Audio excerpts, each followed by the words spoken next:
Zvečer sem klical pirca in mu povedal svoj stališče.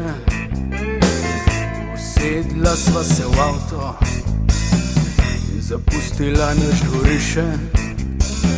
Sončka sva še kar prišla, bil je temen nov in pust, lokal vas prazen in usran, iz ročku čla sva veselih ust.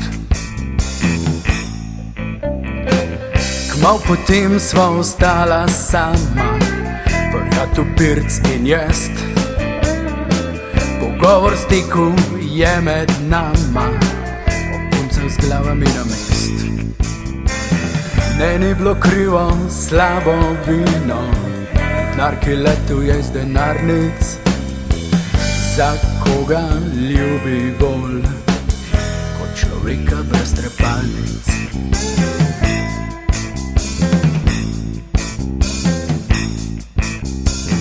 Ne ni bilo krivo slabo vino in denar, ki letel je iz denarnic. Za koga ljubi bolj kot človeka brez trepalnic?